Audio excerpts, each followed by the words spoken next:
Assalamualaikum warahmatullahi wabarakatuh. Okey, hari ini saya ingin kongsi dengan kamu satu tajuk dalam bab usul fiqh manahij ulum tingkatan 5, iaitu an-nasakh. Okey, an-nasakh. Okey, tajuk yang kedua nah.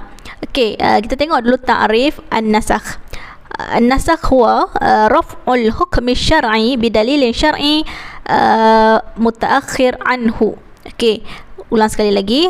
Raf'ul hukmi syar'i bidalilin syar'i mutaakhir anhu. Okey, maksudnya apa? Mengangkat ataupun menggunakan hukum syarak dan dengan dalil syarak yang terakhir ataupun yang terkemudian ataupun yang terlewat.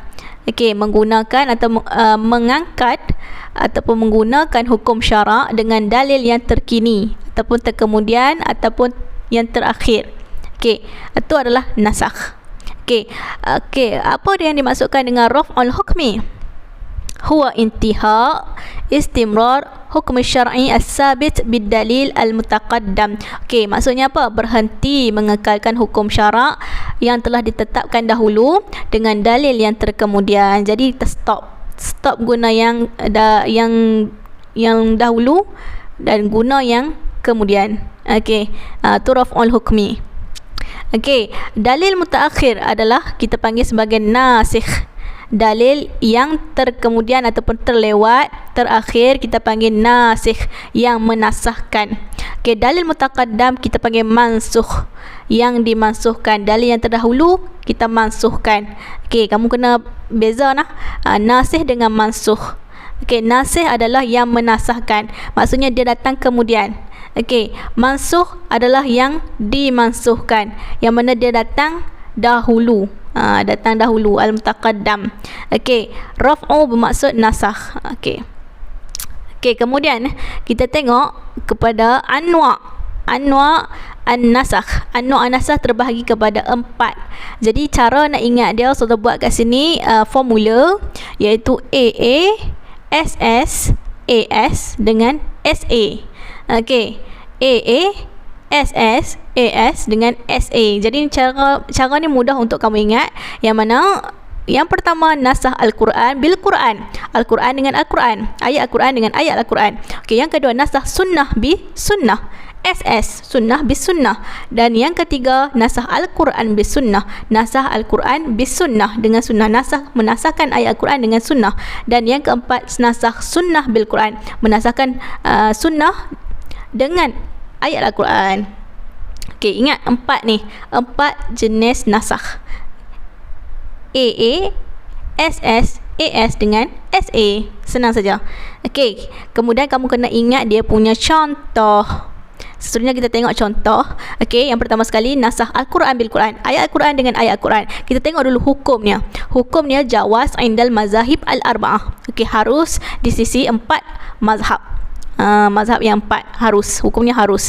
Okey, kita tengok pula contoh. Contohnya apa? Nasakh al-wasiyah lil walidain wal aqrabin bil miras. Okey, nasakh apa? Nasakh wasiat untuk kedua ibu bapa dan kaum kerabat dengan miras. Okey, nasakh wasiat ditukarkan kepada pembahagian harta pusaka. Okey, kita tengok dalil. Okey, dalil terbahagi pada 2, nasikh dengan mansuh. Jadi yang sini kamu kena kenal pasti dengan betul-betul. Okey ya. Nasikh adalah dalil yang terkemudian, yang menasahkan dalil yang terdahulu. Mansuh yang terdahulu nah. Kamu kena ingat tu. Okey, jadi dalilnya apa? Yusikumullah fi auladikum lizzakari mislu hazzil unsayain. Okey, dalil ni kita guna apa? Tariqah miras. Okey, yang ni yang terkemudian ni, yang terkini. Okey, yang terkini lah. Okey, yang mansuh, yang telah dimansuhkan, kutiba alaikum idza hadara ahadakumul maut in taraka khairanil wasiyatu lil walidain wal aqrabin bil ma'ruf. Okey, yang ni berkaitan dengan kewajipan wasiat kepada kedua ibu bapa dan juga kaum kerabat. Ni tentang wasiat. Ayat tentang wasiat nah.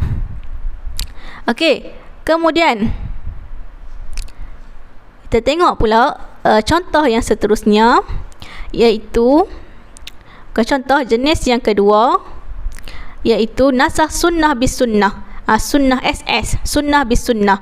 Okey, hukumnya jawaz indal mazahib al-arba'ah. Okey, jadi yang ni jawaz sama dengan yang tadi tu. Nasah Al-Quran bil Quran pun jawaz indal mazahib al-arba'ah, dan begitu juga dengan nasah sunnah bis sunnah. Okey, kita tengok contohnya nasah jawabus salam bil isyarah fi salah. Nasah jawabus salam bil isyarah fi salah. Okey, kita tengok dia punya apa maksudnya. Nasakh menjawab salam dengan menggunakan isyarat. Okey, dalil yang ni berkaitan dengan sunnah kan. Jadi hadis dalil yang terkemudian an Abi Hurairah radhiyallahu anhu an Nabi sallallahu alaihi wasallam man asyara fi salatihi isyaratan tufhamu anhu falya'ud. Okey, akhrajahu Abu Daud. Okey, maksudnya apa? Daripada Abi Hurairah radhiyallahu an, daripada Nabi Muhammad sallallahu alaihi wasallam bersabda, sesiapa yang memberi isyarat yang boleh difahami dengannya, maka hendaklah dia mengulangi salatnya. Jadi kena ulang balik solat sekiranya kita memberi isyarat yang boleh difahami di dalam solat. Okey, jadi hukum daripada hadis ni adalah man'u jawabus salam bil isyarah fi salah. Okey, dilarang menjawab salam dengan menggunakan isyarat dalam solat. Okey, ni dalil yang kita gunakan yang terkemudian. Dalil yang terkemudian. Dalil yang terdahulu yang mana mengharuskan menjawab salam dengan isyarat dalam solat. Okey, an Suhaib radhiyallahu anhu anna Nabi sallallahu alaihi wasallam kana iza sallama alaihi wa huwa yusalli asyara bi yadihi. Akhrajahu Ahmad wan Nasa'i wa Ibnu Majah. Okey, ni tentang sesungguhnya Nabi Muhammad sallallahu alaihi wasallam apabila diberi salam ketika baginda sedang solat, maka baginda akan memberi isyarat dengan menggunakan tangannya. Okey, dalil ni telah pun dimansuhkan. Okey, kemudian seterusnya jenis yang ketiga, nasakh Al-Quran bis sunnah. Okey, Al-Quran dinasahkan dengan sunnah. Okey, yang ni hukumnya terbahagi kepada dua. Okey, jenis ni nasakh Al-Quran bil sunnah terbahagi kepada dua, iaitu apa? Nasakh Al-Quran bis sunnah al-ahadiyah. Okey, sunnah al-ahadiyah adalah sunnah yang diriwayatkan oleh seorang perawi. Okey, hukumnya la yajuz indal jumhur, tidak harus di sisi jumhur. Okey, kemudian sekiranya nasakh Al-Quran bis sunnah al-mutawatirah, yang mana ada perawi yang ramai, okey, hukumnya yajuz inda al-hanafiyah, la yajuz indal imam asy-syafi'i wa ba'du asy-syafi'iyah mislu Syirazi wal Isfira'aini. Okey, itu hukumnya. Okey, dua jenis lah. Yang ni dia ada dua jenis, iaitu sunnah al-hadiyah dengan al-mutawatirah. Okey, ingatlah. Okey, contoh nasakh uqubatiz zina min al-imsak fil bait bil jildi war rajmi. Okey. Okey, dalil yang terkemudian yang terkini an Ubadah. Okey, yang ni cerita pasal apa? Uqubatiz zina ghairu muhsan jildi mi'atin wa uqubatiz zina muhsan rajmin. Ni yang terkemudian. Kita apa?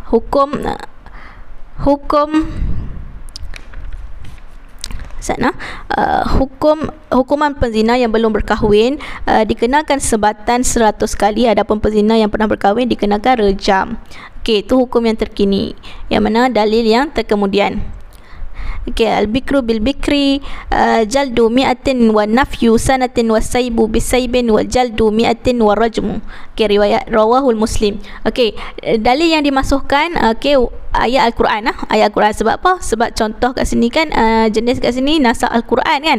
Jadi ayat Al-Quran telah dimasukkan dengan hadis.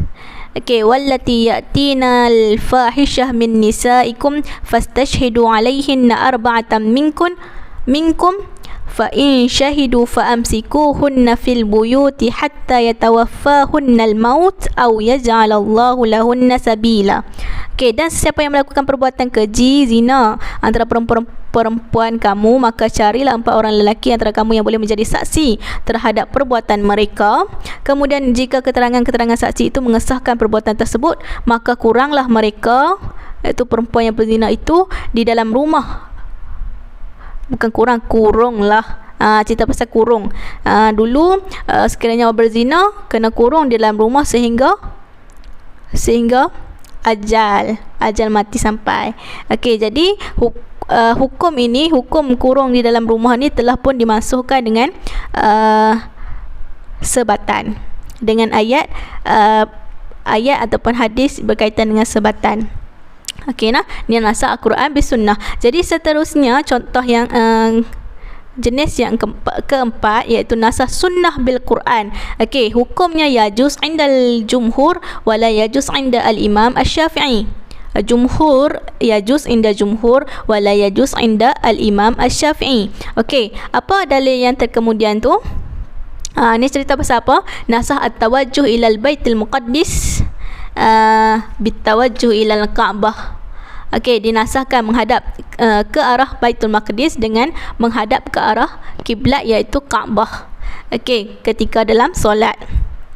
Okey, dalil yang kemudian cerita pasal menghadap ke arah Masjidil Haram, at-tawajjuh ilal Kaabah fi shalah hukumnya, yang mana dalil yang dimasukkan an Anas anna Rasulullah sallallahu alaihi wasallam kana yusalli nahwa Baitul Maqdis. Okey, ni hukum yang terdahulu at-tawajjuh ila Baitul Maqdis fi shalah.